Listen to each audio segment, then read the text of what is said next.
महाभारत का वो काला सच जो आप नहीं जानते। क्या आप जानते हैं कि 5 पांडवों में से एक ने ज्ञान पाने के लिए अपने ही पिता का मांस खाया था।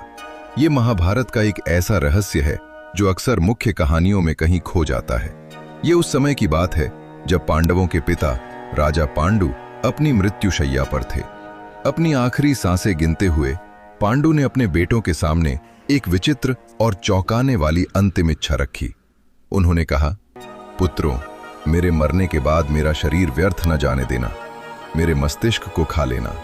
जो भी ऐसा करेगा उसे मेरे द्वारा अर्जित सारा ज्ञान और भविष्य देखने की शक्ति प्राप्त हो जाएगी। अपने पिता के शव को खाना एक भयानक विचार था। युधिष्ठिर, भीम और अर्जुन जैसे बड़े भाई इस बात से सिहर उठे और पीछे हट गए, लेकिन सबसे छोटे भाई सहदेव को अपने पिता की आज्ञा और ज्ञान की प्यास दोनों ने विवश किया। सहदेव ने हिम्मत जुटाई और पिता के मस्तिष्क के 3 हिस्से ग्रहण किए। जैसे ही उन्होंने पहला हिस्सा खाया, उनकी आंखों के सामने भूतकाल का पूरा सच आ गया। सृष्टि की शुरुआत कैसे हुई, वेद और इतिहास, सब कुछ। दूसरा हिस्सा खाते ही वर्तमान की हर घटना उनकी चेतना में स्पष्ट हो गई। और जैसे ही उन्होंने तीसरा हिस्सा खाया, उनके भीतर त्रिकालदर्शी होने की शक्ति जाग उठी। अब वे भविष्य भी देख सकते थे। सहदेव ने उसी क्षण देख लिया था कि कुरुक्षेत्र का विनाशकारी युद्ध होने वाला है। उन्होंने देख लिया था कि कौन मरेगा, कौन बचेगा और अंत क्या होगा। लेकिन यहां एक और बड़ा सवाल उठता है। अगर सहदेव को सब पता था तो उन्होंने महाभारत का युद्ध रोका क्यों नहीं?